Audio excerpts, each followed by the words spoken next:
Tan lejos, tan cerca. Un programa que le saca las joyas y el traje de gala a la cultura y la sumerge en el barro humano de lo político, que rechaza el sillón de la alta burguesía en su salón dorado para caminar con el nervio vivo de lo social. Por Radio Rebelde, AM740, tan lejos, tan cerca. Los lunes de 18 a 19. Conducción Maximiliano González.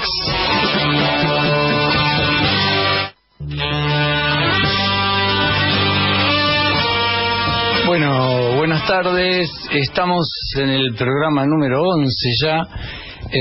Tercer programa que le vamos a dedicar al cine.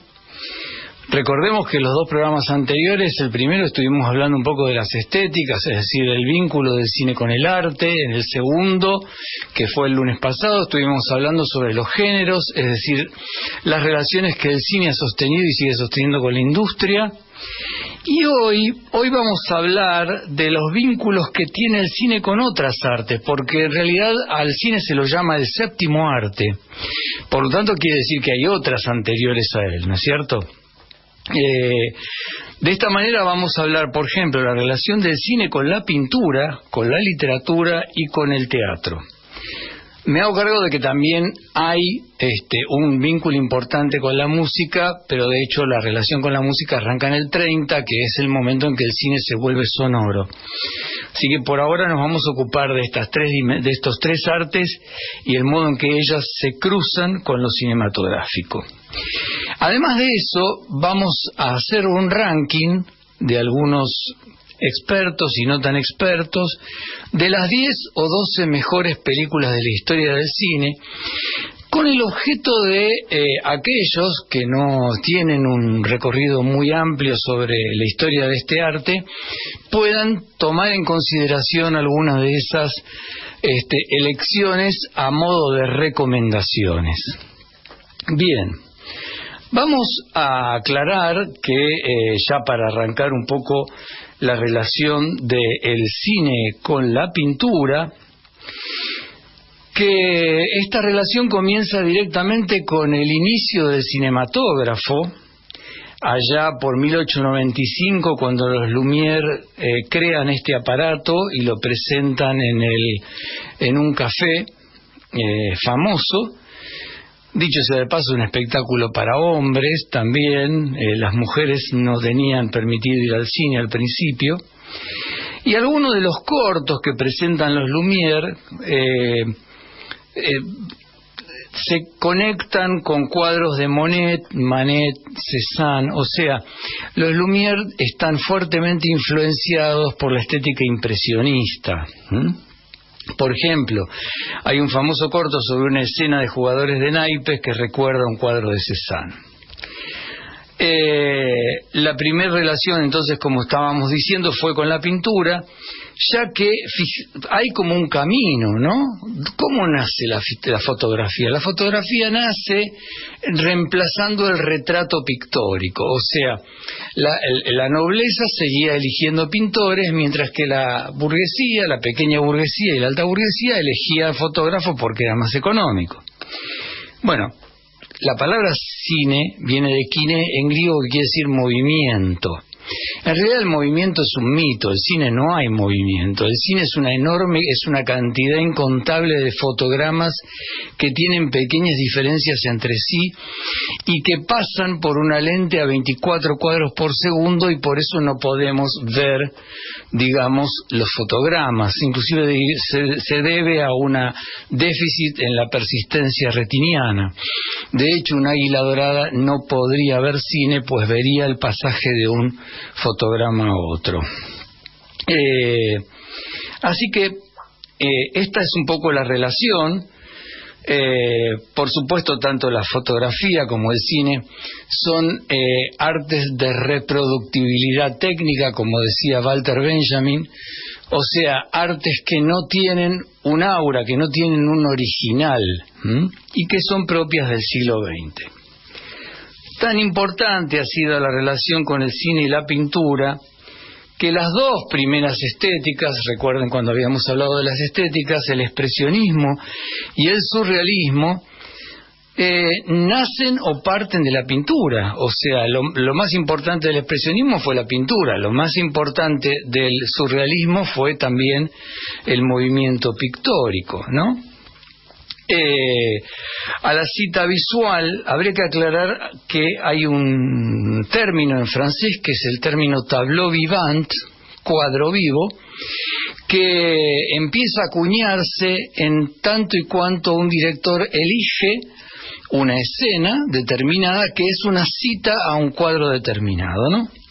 Hay famosos tableau vivant, por ejemplo, los que lleva a cabo Pier Paolo Pasolini en un mediometraje que se llama La Ricota, que aparece en Rogopag, y en el cual se citan dos pintores, Pontormo y Rosso Fiorentino, que trabajan con un género pictórico que es el descendimiento de la cruz.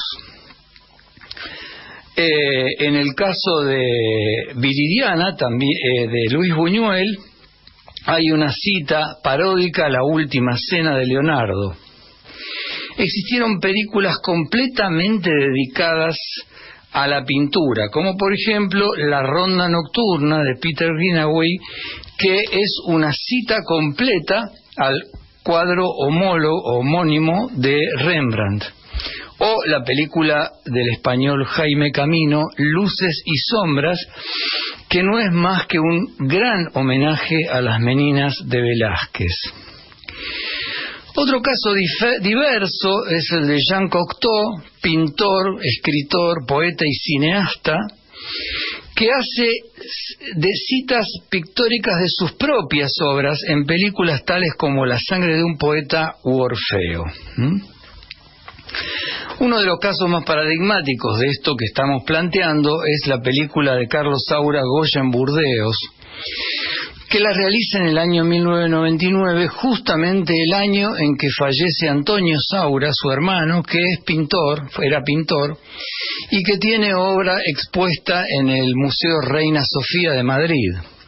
Bueno, en esta película se citan 100 cuadros, por supuesto, algunos de Rembrandt y bueno, por supuesto las Meninas de Velázquez, porque eran los dos grandes precursores o mentores de la obra de Goya, ¿no?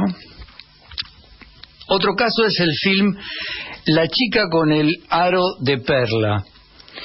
Toda la película ronda en torno a las circunstancias que lleva a que Vermeer decida pintar en su tela a una de las criadas que tenía en su hogar y le coloque un aro de perla en su oreja.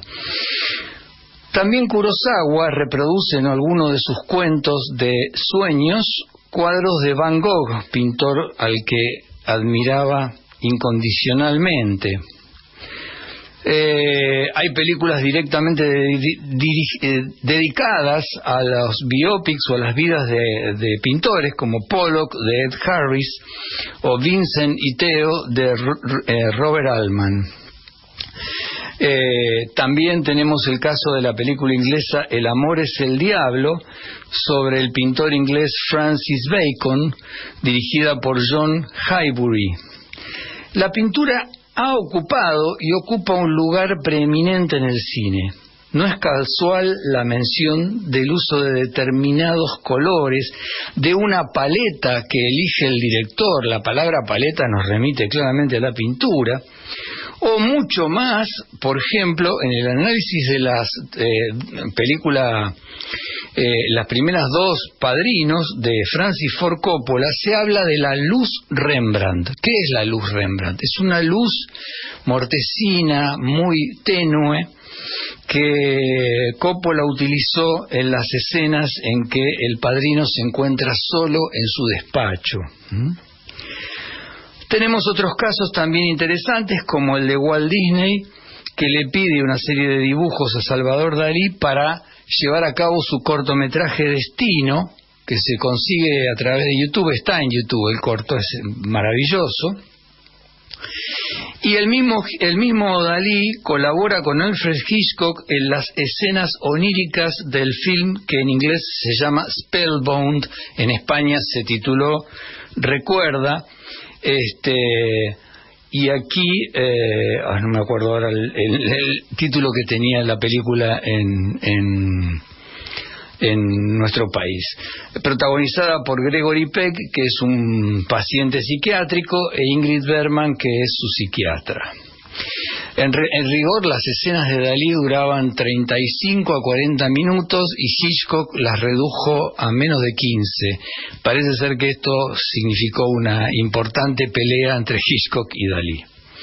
La relación pintura-cine se dio desde los comienzos del cine mismo, como habíamos dicho, y no olvidemos que la palabra encuadre en el cine tiene que ver con la idea de cuadro, porque tanto el cine como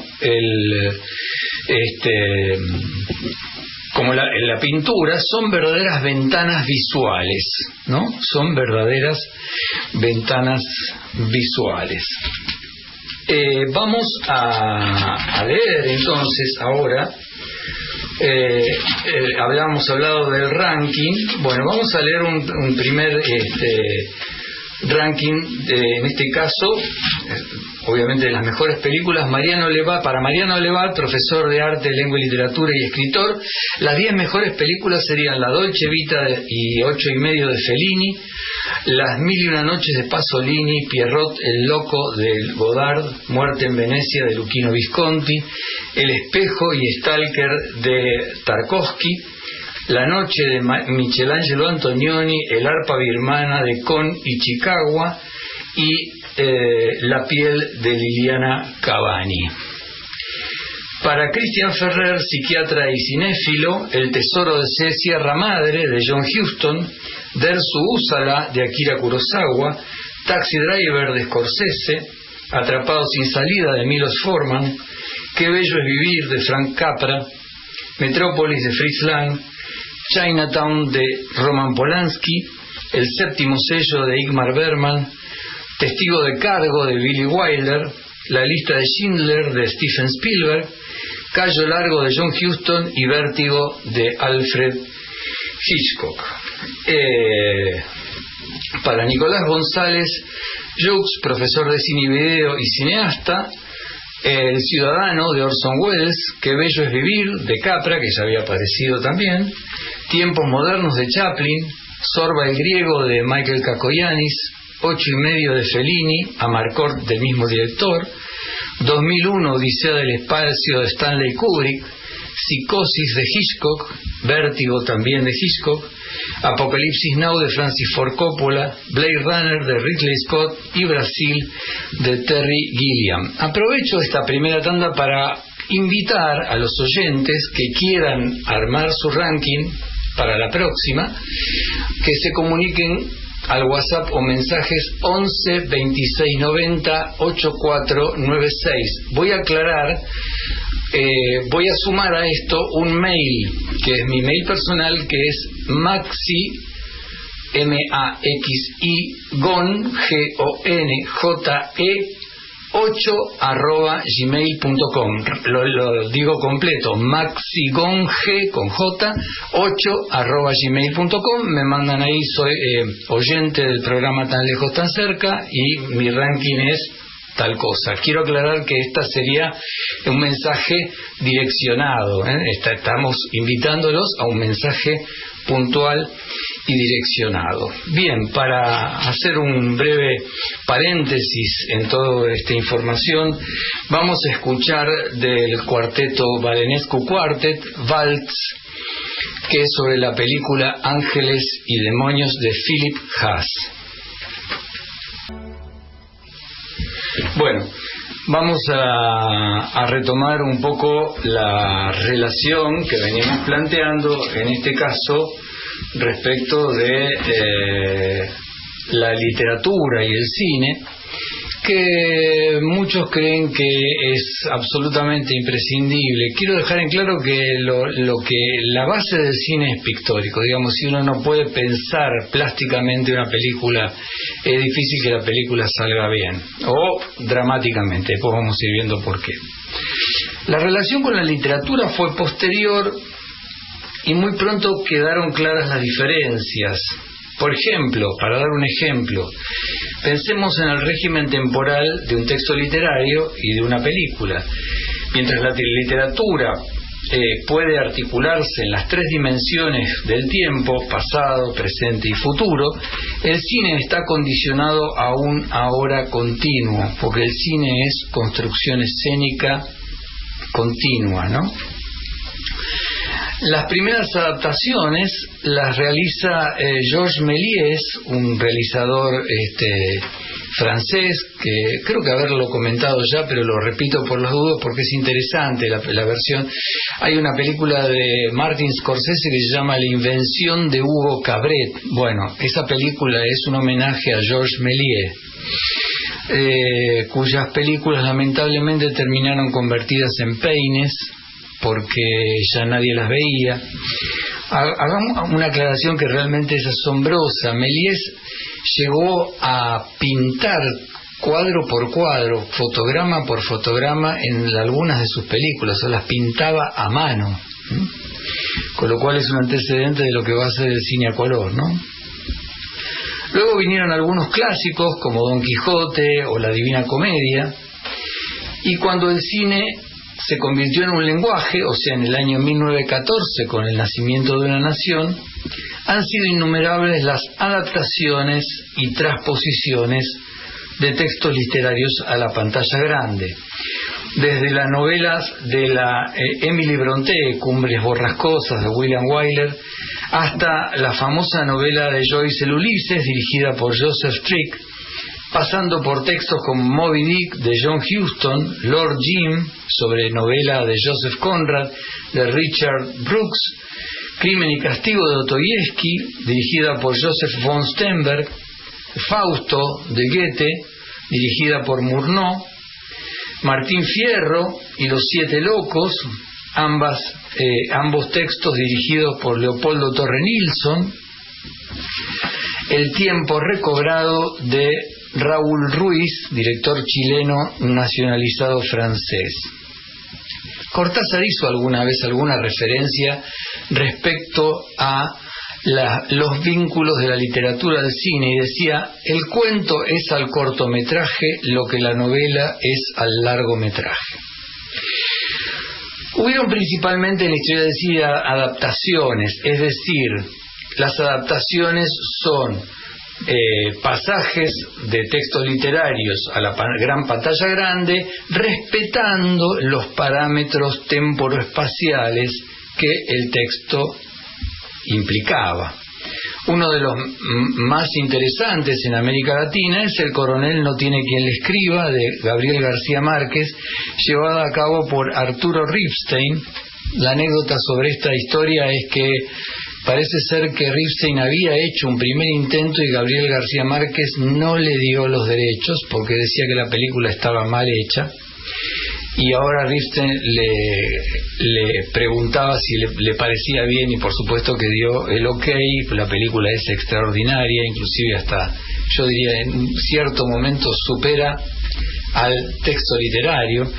Algo parecido ocurre con el proceso de Franz Kafka llevado al cine por Orson Welles, ¿no? Parece ser que el texto fílmico termina superando al texto literario. El corazón de las tinieblas, otro texto de Conrad, dirigido en principio por Nicholas Roeg, o La dama del perrito de Heifetz, un director ruso. Más allá de las adaptaciones existen las transposiciones, o sea, son textos que no respetan los parámetros temporoespaciales, sino que se limitan a respetar lo que técnicamente se llama la dimensión genotextual. ¿Qué es el genotexto? El genotexto es lo esencial del texto. A ver, yo puedo hacer un Pinocho en versión anime, por ejemplo, pero es Pinocho. Es decir, eso que me hace reconocer que lo que tengo delante de mis ojos es Pinocho es la dimensión genotextual. Yo lo traslado a Japón, qué sé yo, al siglo XX, cuando en realidad la historia es italiana y del siglo XIX, me parece que es suficientemente explícito, ¿no? O sea, las dimensiones exteriores al texto se lo llama fenotexto con F, y que habla justamente de esas cosas que podemos variar. El ejemplo más paradigmático de una transposición es Apocalipsis Now, que está basada en la novela de Conrad, El corazón de las tinieblas, pero que en donde los hechos ocurren en la guerra de Vietnam y no en el corazón del río Congo a fines del siglo XIX, como lo había planteado Conrad en su novela. ¿Qué es lo que provoca? A ver, quiero que queden claro, no es que las transposiciones sean buenas y las adaptaciones malas, hay de las dos. Hay transposiciones buenas y malas, y hay adaptaciones buenas y malas. Pero el riesgo que lleva a cabo una transposición tiene que ver con la resistencia del texto original y la capacidad de reubicarse o de redefinir su trama en un contexto mucho más actual, como ocurre con el caso de Coppola, y lo que hace es mostrar la vigencia justamente de ese texto, ¿no? Pero el cine es cine y la literatura es literatura. Constituyen, como decía García Márquez, un matrimonio mal avenido. No pueden vivir ni juntos ni separados. Es interesante la sutil transposición que realiza en nuestro país René Mujica del cuento de Borges Hombre de la esquina rosada. En la confección del guión, Mujica se ve forzado a convertir un cuento en una novela y la unidad temporal, que es la noche, donde en una noche ocurre el cuento, se convierte en un día completo. Con lo cual, este ejemplo que estamos viendo le da la razón a Julio Cortázar, porque lo que hizo Mujica fue hacer una película de 65 minutos para que pudiera entrar en salas comerciales, si no, no entraba dentro de lo que se define como largometraje, ¿no?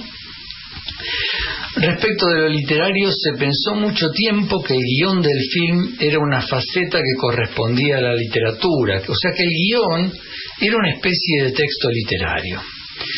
Error enorme, ya que en este error incurrió el film Duarte, que prácticamente creía que se podían automáticamente filmar las obras, y poco a poco se van viendo que hay obras que son muy difíciles de llevar al cine, incluso obras que en apariencia parecerían fáciles. Por ejemplo, Manuel Puig se quejaba de las dificultades y los errores que se cometían en las llevadas a la pantalla grande de sus películas. Especialmente se quejaba de Pubis Angelical de Raúl de la Torre, que no le había gustado prácticamente nada, ¿no? A partir de la Nouvelle Vague, recordemos que es la estética que corresponde a la década, fines de la década del 50 en Francia, y a partir también del libro que concibe François Truffaut sobre su larga entrevista a Alfred Hitchcock, se empieza a concebir la idea del cine puro, es decir, un cine que ya no tiene que pagar deudas a nadie, que no tiene que pagarle deuda a la literatura y que es y vale por sí mismo. Volviendo al punto del guión, vale la pena recordar esta anécdota. El guión, con el tiempo, se concibió como una escritura para la imagen. Como decía Pasolini, un texto destinado a la desaparición. El mismo Pasolini había comenzado a encarar su proyecto Teorema, empieza a escribir el guión y se da cuenta que ese guión se termina transformando en una novela. ¿Cuál sería la diferencia entre un guión y una novela? Bueno, en una novela no tengo la obligación de la visualidad. En un guión estoy forzado a que todo lo que hagan las palabras en ese texto se orienten a lo visual, mientras que en la novela no necesariamente ocurre así. Lo que ocurrió es que, como les decía, entonces el guión se transforma en una novela, publica la novela Teorema, Y luego, a partir de la novela ya escrita, ya publicada y ya vendida, escribe el guión y puede llevar a cabo la película. Fíjense ustedes qué interesante, ¿no? Estos procedimientos, estas conversiones, ¿no? Le ocurrió algo inverso a Graham Greene cuando escribe el guión para El tercer hombre. Graham Greene escribe un guión para El tercer hombre y cuando la película sale, él se decide a escribir la novela sobre ese mismo guión. Bueno, vamos a hacer la tanda correspondiente y nos estamos reencontrando en un rato. En el laberinto. Manías, música y propuestas siempre por arriba. El programa de la familia Calcaño. El padre, Alfredo, y el hijo, pensadores nacionales y populares. En el laberinto. Con la coordinación de Néstor Picone, produce Federico García Olaya. Ordena al aire Elisabetta Machado. De lunes a viernes a las 11 horas. Los Calcaños juntos en el laberinto. Todos los jueves, a partir de las 17, Barrio Adentro. Una mirada a la realidad desde la perspectiva de los sectores populares. Barrio Adentro. Jueves, de 17 a 19. La política, la actualidad, lo social, lo cultural, lo artístico, desde los ojos del barrio. Conducción Diego Molinas y la participación de muchas y muchos que desde los territorios le dan voz al barrio. Nos encontramos Barrio Adentro. Todos los miércoles de 19 a 21 horas llega Voces por la Ciudad. Tu lugar de encuentro con lo que hay que saber, con lo que necesitas difundir y te interesa. Voces por la Ciudad. Tu voz. Conducción y dirección general Daniel Alunni.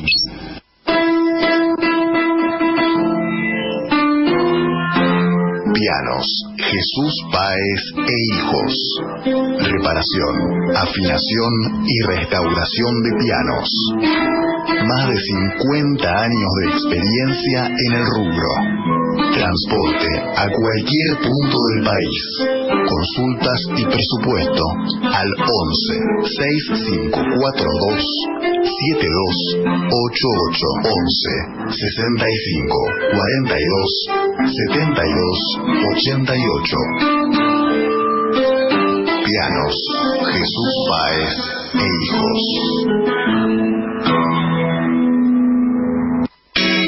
Radio Rebelde, la radio de todos.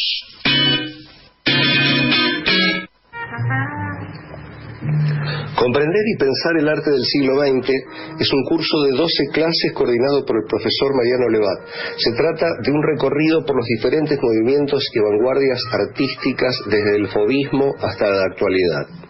Informes e inscripción 15 40 64 35 22. Clases de yoga y yogaterapia, grupales e individuales en forma online y presencial en espacio de yoga en zona Villa Crespo, Ramírez de Velasco y Juan B. Justo. Para más información, comunicarse con Alejandra Larraza al 116 154 3487. La página de Daniel Lois, todos los lunes de 15 a 17 horas. Un programa de espectáculos como los de antes. Cine, literatura, teatro, televisión, poesía, música clásica, bandas sonoras de películas y viejas series de TV, entrevistas. Conduce Daniel Loisi.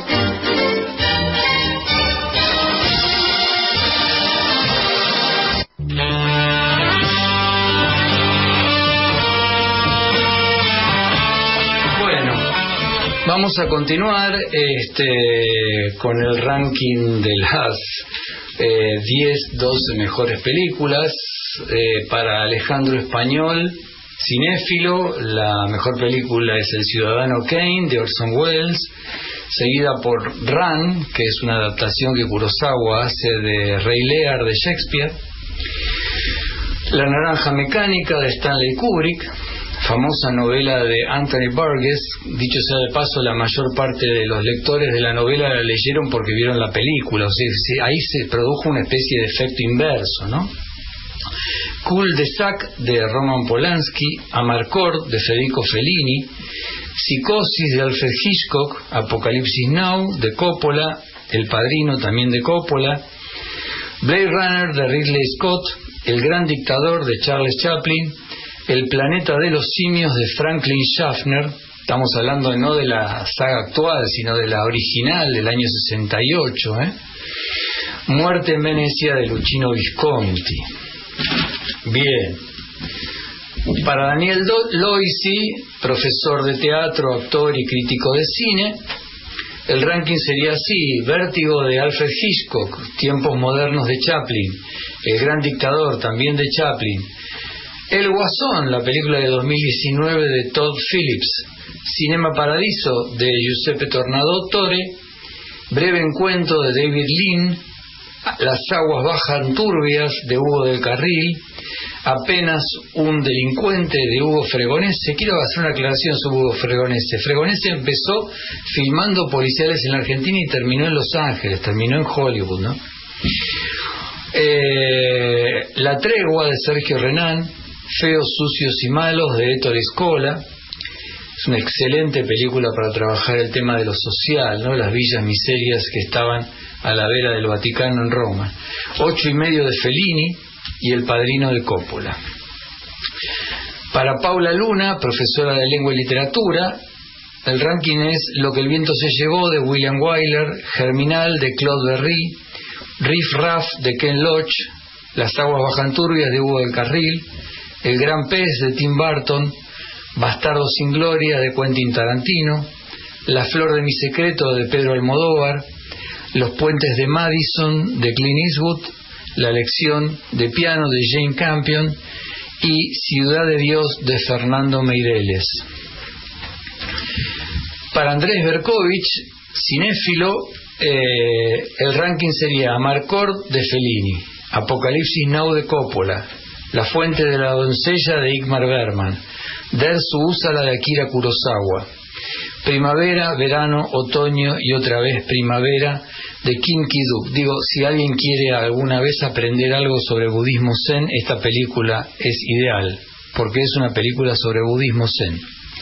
Refugio para el Amor de Bernardo Bertolucci, París, Texas de Wim Wenders, Camino a Casa de Lee Yong-jung, Patterson de Jim Jarmusch, Secretos y Mentiras de Mike Leigh, Maridos de John Cassavetes y Fitzcarraldo de Werner Herzog. Bien, vamos a continuar entonces con lo que veníamos charlando acerca de las relaciones entre el guión, el texto literario y demás. En definitiva, el guión, como habíamos dicho, es una escritura destinada a la desaparición. ¿Qué quiere decir esto? Quiere decir básicamente que si el guión pervive, no hay película. O sea, el guión, y esto creo que es importante tenerlo en cuenta, un guión está para que el director haga uso de él, no para que lo respete como si se tratara de un texto sagrado. Hace uso, de hecho puede hacer un bollo y tirarlo y hacer la película prescindiendo absolutamente del guión, quedándose solamente con la idea. No es más ni menos que un primer paso en el proceso de filmación. Y reitero, no es un texto literario como se creyó erróneamente al principio. Hoy sabemos que la película no tiene que ser fiel al texto, sino tiene que ser fiel a sí misma.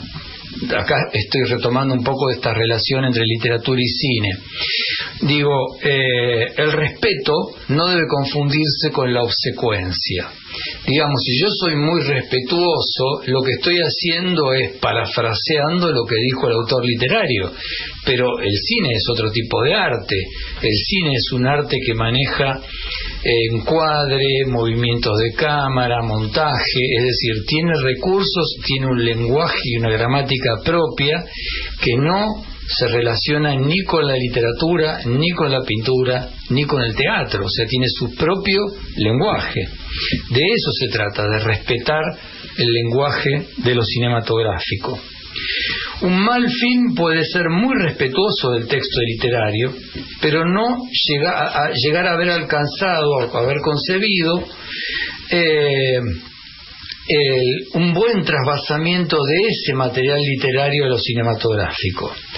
Tal cosa le ocurrió a Francesco Rossi cuando se vino a Colombia con la intención de filmar Crónica de una muerte anunciada. Primer error. Anthony Delon y Ornella Muti no podían ser parte de un elenco cuya diferencia era muy notable con el resto de los actores. Y dentro de la trama también aparece Jean-Marie Volonté, un gran actor, pero bueno, en esta película no se luce tanto. Rossi no terminó de comprender las dimensiones y las condiciones de vida en la América Latina, y lo que hizo fue quedarse con la novela e hizo una lectura de ella desde Europa, desde lo europeo. Sobre este punto me acuerdo que cuando le entregaron el premio Nobel a García Márquez, él decía que las palabras también tienen una carga regional. ¿Cómo explicarle a un europeo la palabra río cuando hay lugares, zonas en el Amazonas donde no se ve la otra orilla? Y uno ve los ríos europeos, obviamente no son mucho más modestos que los de nuestro continente, ¿no es cierto? El director debe abordar el texto sin perder de vista la condición cinematográfica de su creación y a la que debe arribar, y en todo caso ajustar lo literario a ella y no al revés. En cuanto hay mucho más para decir sobre esto, ¿no? Hay mucha crítica acerca de estas formas de trasvasamientos, algunas sumamente exitosas y otras no tanto. Por ejemplo, en el caso argentino de Manuel Antín, algunas de sus versiones de los cuentos de Borges, como Circe o La cifra impar, que está basado en Cartas a mamá, fue realmente exitoso. Ahora, Intimidad de los parques, que intenta cruzar la continuidad de los parques con el ídolo de las Cícladas, es un texto fílmico fallido, o sea, no logra dar con un resultado efectivo. Bien, vamos a leer una tandita más de autores, porque siguen habiendo. Para Sergio Alberino, docente, investigador de la UTN y docente también de escuelas técnicas de Cava y además cinéfilo, la lista sería la siguiente: El ciudadano, de Orson Welles; La mujer del cuadro, de Fritz Lang; El hombre del traje blanco, de Alexander Mackenrick, también del mismo director, El quinteto de la muerte; Las diabólicas, de Henri Clouzot; Mujeres en Venecia, de Joseph Mankiewicz; Bananas, de Woody Allen; Doble de cuerpo, de Brian De Palma; King Zaza, de Georgi Daneleia; El perfecto asesino, de Luc Besson; La ciudad de los niños perdidos, de Jean-Pierre Jeunet; y Mulholland Drive, de David Lynch. Quiero hacer una aclaración sobre King Zaza, porque hay películas que son raras. King Zaza es una de las últimas películas de la Unión Soviética. Es una película de ciencia ficción, pero hecha con muy poca plata, cosa rarísima, pero es excepcional en general en los sitios y en los lugares de cine. Le han dado un puntaje entre 8.50 y 9 puntos, ¿no? Digo, porque vale la pena. Lamentablemente no circula demasiado cine del este y hay cosas maravillosas. Bien, sigamos. Para Irene Mazo, docente, investigadora, licenciada en letras y directora jubilada de escuelas primarias, El ranking sería el siguiente: Nosferatu de Werner Herzog, Tiempos modernos de Charlie Chaplin, 8,5 de Fellini, Melody de Mark Lester, Verano del 42 de Robert Mulligan, The Wall de Alan Parker, Feos, sucios y malos de Ettore Scola, Blade Runner de Ridley Scott, El joven Frankenstein de Mel Brooks, La historia oficial de Luis Poenzo y All That Jazz de Bob Fosse. Bueno, para Alejandra Larraza, profesora de yoga y cinéfila, la lista estaría compuesta por las siguientes películas: La angustia corroe el alma de Rainer Werner Fassbinder, que también tiene el título Todos somos Ali. Es una extraordinaria película. Hierro 3 de Kim Ki-duk, Underground de Emir Kusturica, Cinema Paradiso de Giuseppe Tornatore, Las alas del deseo de Wim Wenders, El globo rojo de Albert Lamoris, Melody de Wayne Hussein, Feos, sucios y malos de Ettore Scola, Pascualino Siete bellezas de Lina Wermuller, Tiempos modernos de Chaplin, El cameraman de Buster Keaton y Amélie de Jean-Pierre Jeunet. Bien, vamos a seguir un poquito con el teatro, ¿no? En cuanto al teatro también hubieron diferencias. El punto de vista fijo del espectador de teatro: se multiplican las diversas posibilidades que brinda la cámara cinematográfica. Las convenciones de la teatral no son las del cine. Por ejemplo, una muerte en escena teatral no está obligada a exhibir la sangre.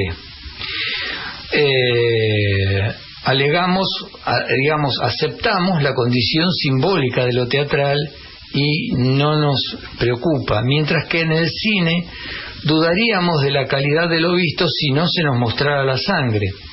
¿Qué quiere decir esto? Que el verosímil de lo cinematográfico no es el verosímil de lo teatral. Lo verosímil es lo creíble, quiero dejarlo en claro, no lo posible. Y nosotros, lamentablemente, también en relación a los medios masivos de comunicación, nos manejamos con lo verosímil. Ojalá pudiéramos manejarnos con la verdad. Pero bueno, en todos los formatos narrativos siempre aparece esta concepción de la verosimilitud. Esto hace que el cine sea más realista y el teatro más simbólico. Por esta razón, suelen ser tan aburridos los teatros filmados o las películas hechas de algo que se nota a la legua que es una función teatral. En este error incurrió Sir Laurence Olivier cuando realizó Ricardo III, una versión súper teatral, muy densa, muy pesada. Todo lo contrario hace Richard Loncraine, ya de la década del 90, donde muestra, reubica, mejor dicho, la historia de Ricardo III en el seno de la Primera Guerra Mundial. Así que Ricardo III es un coronel alemán. Dan un efecto de renovación y de vigencia al texto shakespeariano gracias a esa transposición. También el teatro puede ser adaptado o se puede realizar una transposición. El cine significa por ausencia. Lo que vemos son imágenes en movimiento en una pantalla, mientras que en el teatro necesitamos la presencia directa física de los actores. Sentimos esa presencia, inclusive interactuamos y nos comunicamos con ella. El teatro establece un diálogo implícito con su público a partir de sus reacciones, inclusive desde el punto de vista de los actores se habla de la calidad de los públicos. Este público es más comunicativo que este otro, etcétera, etcétera. Así que esta es una diferencia bastante importante, ¿no?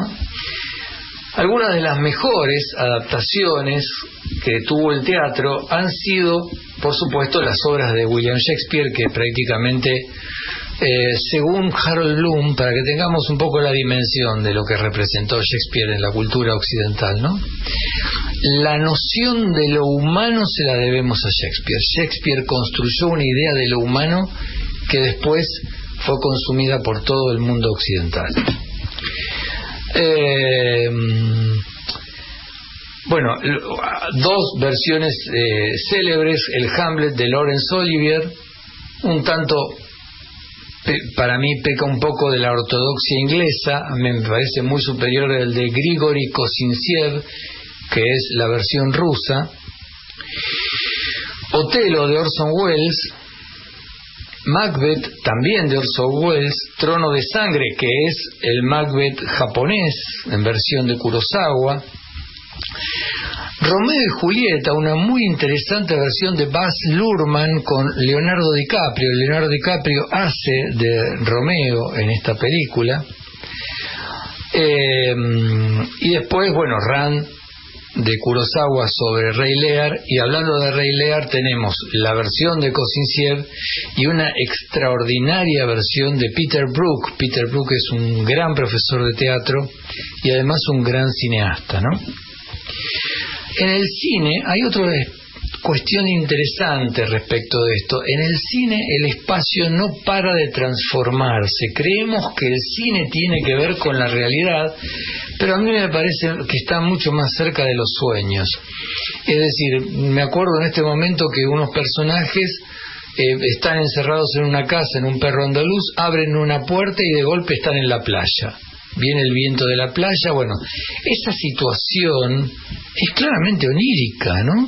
Por eso el propio Buñuel, cuando le preguntaban qué era el cine, el tipo decía: es un sueño dirigido.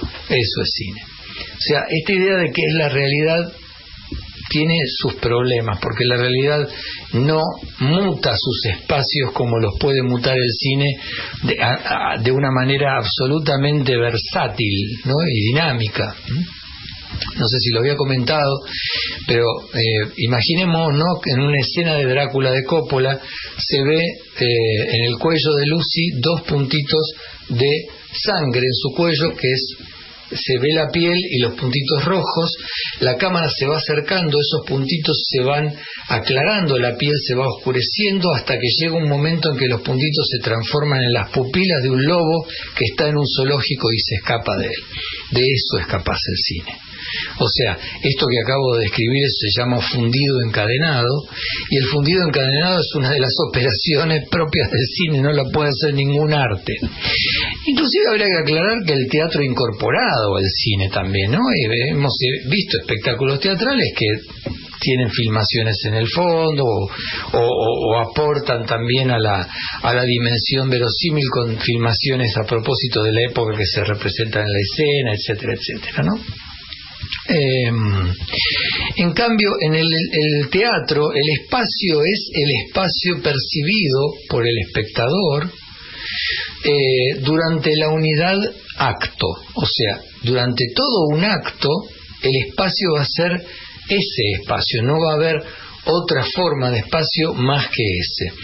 Y esto me parece que es importantísimo dejarlo en claro, porque si no creemos que es todo lo mismo. Finalmente, el texto dramático, digamos, Hamlet, las obras de teatro son sagradas, son textos que se escribieron para siempre. Yo puedo cambiar una parte, puedo hacer modificaciones, pero vuelvo al concepto anterior.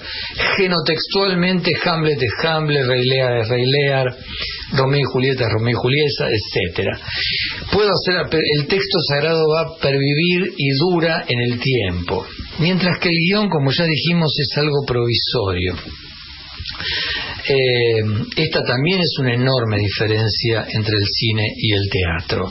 La escritura del texto dramático no es una escritura para la desaparición. El hecho de que un director dramático haga su versión de la obra no hace naufragar la obra, porque mañana vendrá otro y hará su versión, ¿no?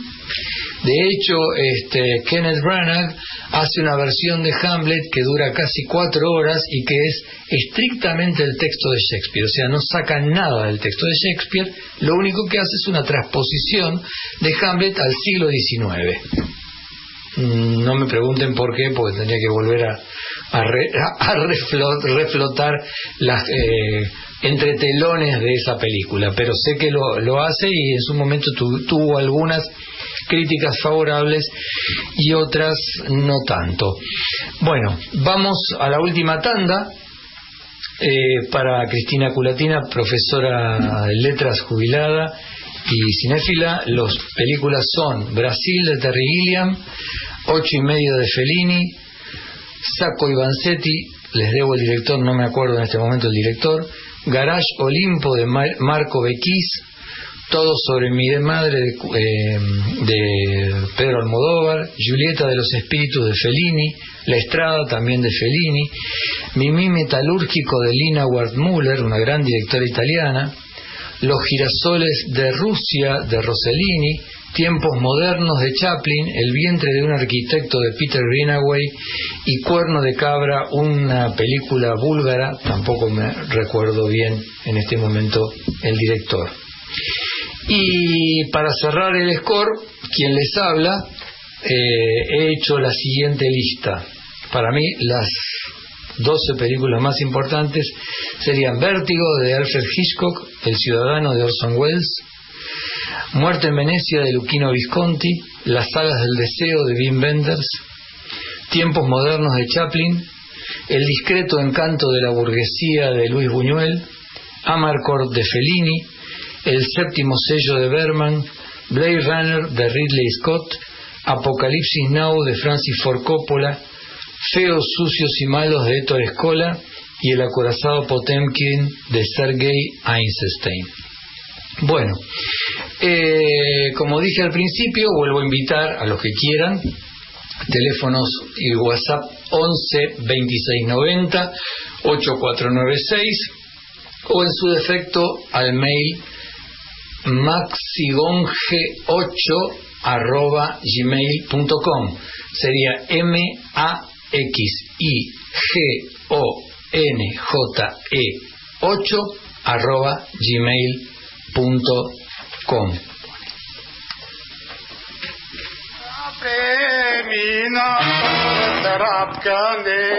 Mina, Tora Taratka Nemina.